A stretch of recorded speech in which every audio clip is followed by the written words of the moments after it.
right, check it out. I've got a whole team of my people that work for me. How you guys doing? Yeah. Awesome. Check it out. I have brought this amazing spinning wheel in, and I thought we would do something kind of cool today.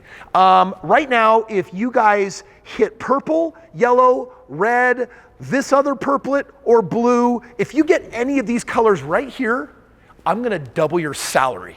Yeah. Yeah. Does this sound good? Yeah. All right, now check it out. If you hit any other colors, you're fired. Hey. Hold on, let me call my wife. Unwilling to play? Who wants to spin?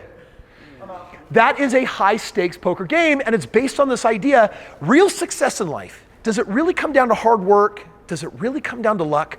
Which is it? There's a huge divide in America today on real success and where it comes from.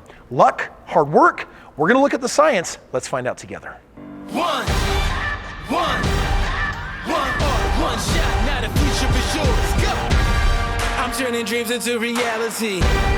Yeah, it's one shot, now the future is yours. Go!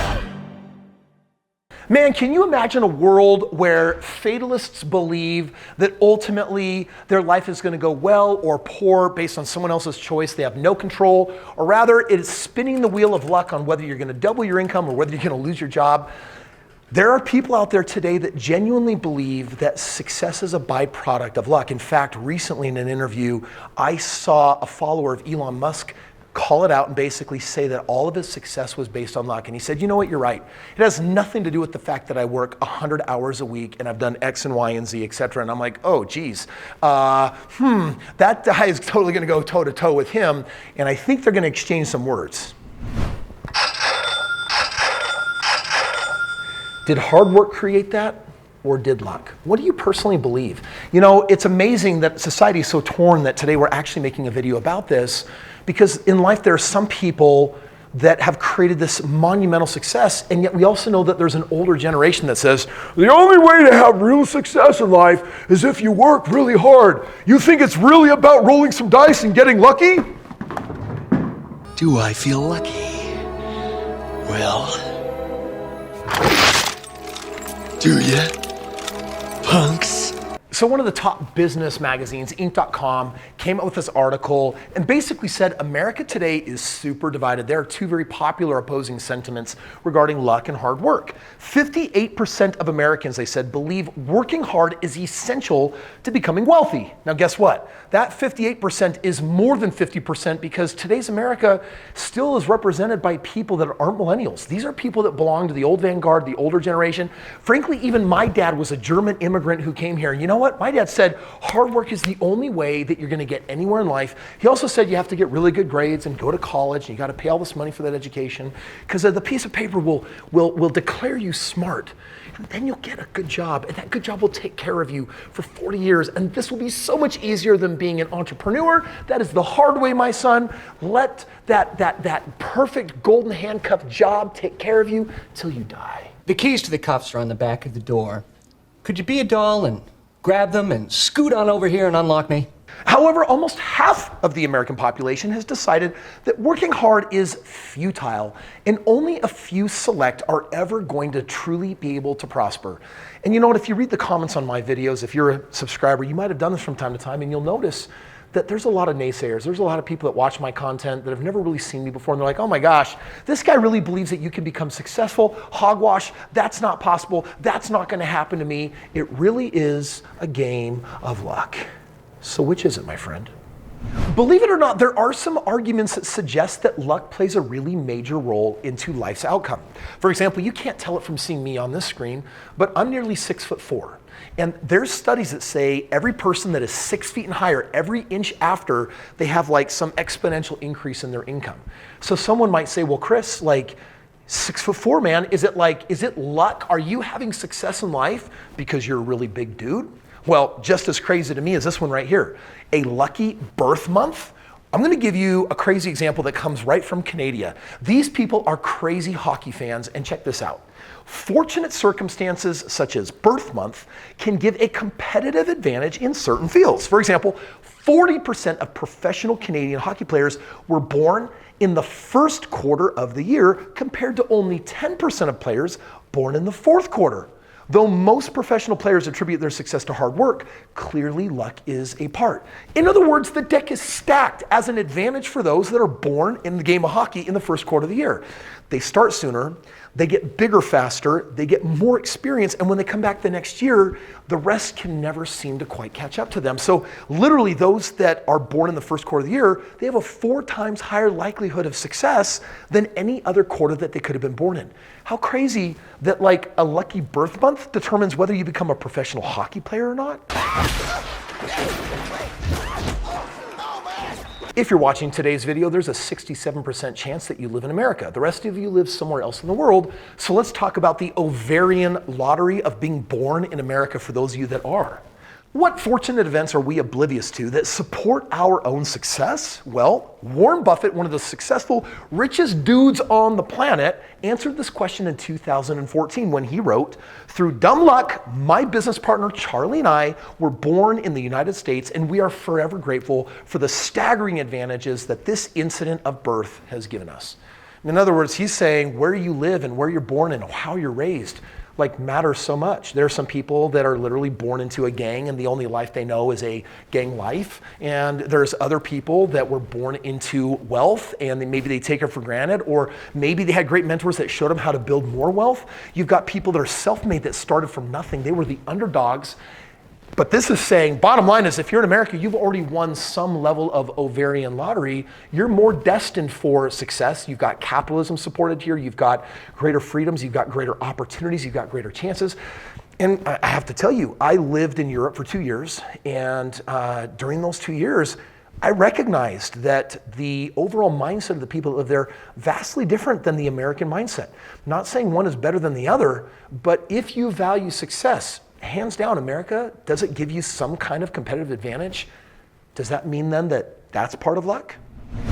And yet, if we're going to give hard work a fair shakedown for just a minute before we go toe-to-toe on them, I've brought my friend Trent Levitt here in studio. You guys might have seen him from a health channel. We do a lot of working out together. This dude for me is like the definition of hard work. He's freaking like a rancher straight out of Idaho. And dude, I want to ask, like your upbringing, tell me what you were taught about hard work. Hard work is at the core of everything that you do. You have to work hard if you want to get somewhere. How often do I make fun of you, however, for working hard? Daily? Trent will, I swear, sometimes find he's like, well, Saturday morning, I'm actually going to drive up to my ranch for 4 hours. Then I'm going to spend 3 hours and I'm going to build a fence out of wood from trees that I cut down on my property. And then I'm going to drive home that night. And then I'm going to feel satisfied that we laid, 40 feet of fencing as I come home from like a 16-hour day. And I take pride in that. True or false? True. That was actually my Saturday, and I calculated, I think I spent $200 on gas to build like 70 feet of fence. Right? For the day. Yeah. But by the way, is there something satisfying about it? Of course there is. But I'm asking, is it true that you have, hard work is the only way? That's what I thought for the longest time. Okay. But there are other ways. But I do enjoy good, hard manual labor. But if you only had 2 choices, hard work or luck, I would go with hard work. Okay, so this is Mr. Hard Work. We've talked about luck, and what we're gonna do right now is we're gonna get to the bottom of this. Is it hard work? Is it luck? Which is it? Downplaying the importance of chance can improve your odds of success. Gary Player, the famous golfer and winner of 9 major championships, has said, "The harder I practice, the luckier I get." In the end, we cannot control our luck, but focusing on what we can control prepares us for lucky opportunities. And this is so classic of anyone that believes in hard work because they believe the exact same thing. They believe that if you work hard, you're gonna get there. My dad believed that though, and I gotta tell you right now, I'm not so sure that it's just hard work or luck, because I think that sometimes hard work is the dumbest thing that we can do, and I think that luck is probably even dumber. Where's the actual middle ground? Dude, when I was a kid, I loved watching DuckTales, and I'll never forget the episode when Scrooge McDuck, basically in his Scottish accent, said, "Don't work harder, work smarter." I want you to work smarter, not harder, lad. And man, it was weird as a kid. That totally entered my psyche, and I've never been able to get it out.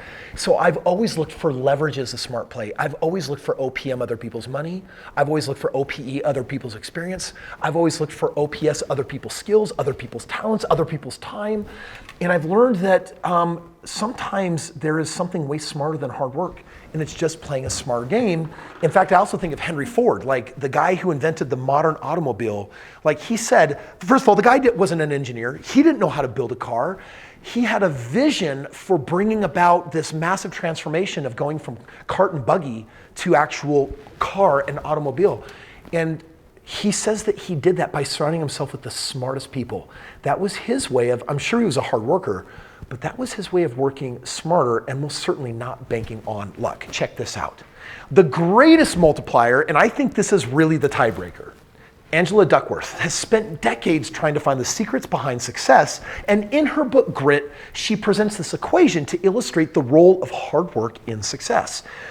She basically says talent times effort will produce a skill. So for example, let's say that you wanted to become a really great programmer for video games or for software or whatever, then this talent, meaning, hey, I like computers, I'm really good with the keyboard, my mind thinks in terms of programming, like there's the talent, and then if I multiply that by a lot of effort, some might call that hard work, I'm eventually gonna develop a skill. I'm a great programmer in this. But then if you take that skill and you add effort to it, then in time you're gonna hit achievement.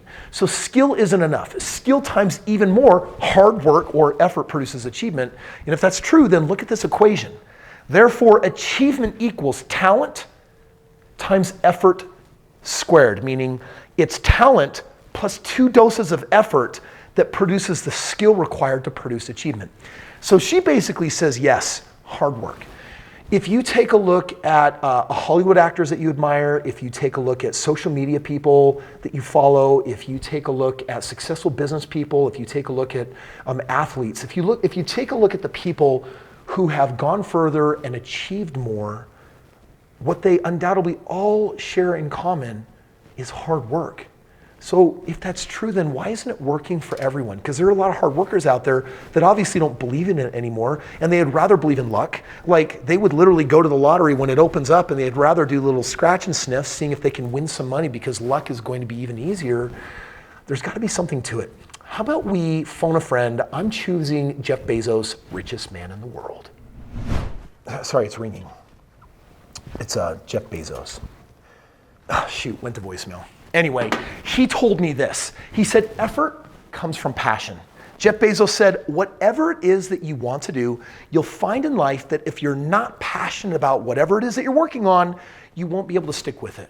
And so I think what Jeff is pointing out here, again, richest man in the world, is that hard work alone isn't enough. You've got to combine that with passion. You've got to combine it with something that you enjoy. From that will erupt skill. And then more hard work or effort combined with skill, as Angela said, is going to turn into achievement. The people that have greatest achievements in life, of course they worked hard. And no, it wasn't a matter of luck. That doesn't mean luck doesn't play a role from time to time, but for the most part, you control what you can. You can control hard work. And let me tell you about something, about those that are watching this. They're like, oh, I was afraid he was going to say that. Man, I know that you were hoping that today's video, the answer wouldn't be hard work. I mean, so lame. Doesn't mean my parents were right. Listen, the reality is hard work is always going to accompany those that have the highest levels of achievement at anything that they do, period. The reason why we don't want to hear that answer, though, is because if you don't have passion in what you're doing, or if you're like 85% of people that don't like what they do for a living, the idea of hard work is like grudgery. It's horrible. It's like, who wants to do it? How could that even be worthwhile? Who wants to work hard at something that they hate? It's like suffering intentional. It's painful. It's horrible. And that's because you've been barking up the wrong tree. If you want to start barking up the right tree, you've got to ask yourself, what do you have passion for and what don't you? Share with you a little secret. You need to have passion for what you do in life, but there are some things that you need in life, and if you don't have the passion, then you should outsource, and you should go to those that have the passion. For example, I believe that success comes from successful investing, which is often a passive game and it doesn't require my time. Often people are on my channel, they're watching my social, and they're not going to take any of the advice because they don't want to become an investor because they don't have passion for it, and they don't want to do the hard work. But you know what? I've got a really cool cheat. a hack for how you get around that kind of hard work. Listen, you either combine hard work with passion to get where you want to go in life, or if there's something you want but you don't want to put in the hard work or the passion, you got to partner with someone who has it. My ultimate cheat code in life is by partnering with other people where I don't have the passion or I don't have the hard work that I want to put in. So when it comes to the game of finance and investing and winning at making money, I've got a gift for you. This book is free. This book will teach you 5 short hacks to the only things you should invest in that can literally make you a self-made millionaire in less than 5 years. I know because I've done it with so many different people, and I can show you how to do it. I can help you skip your 10,000 Malcolm Gladwell hours by avoiding the pitfalls and the trial and error, and it's all found in the link below. So when you go click the link below and you look at this book, as long as you'll cover the shipping, the book itself is free. Listen, I've printed this thing in full color. It is beautiful, and it has the entire roadmap. If you've read any of my other books, the audiobook is great. You can find it on Audible. This book is designed to teach you the quickest and fastest ways of building wealth, because with more money comes more opportunities and options. And more options means doing more of what you like and a whole lot less of what you don't. You know, there's a different principle that I also believe that will help you be immensely successful while also feeling really good about your life. And it's found in this video right here, and it's all about the power of giving. And it documents my journey into Ukraine for a week, giving $1 million for medical needs, supplies, saving lives literally. And I invite you to watch it and see if it will help impact you on your journey of figuring out how to become the most successful version of you.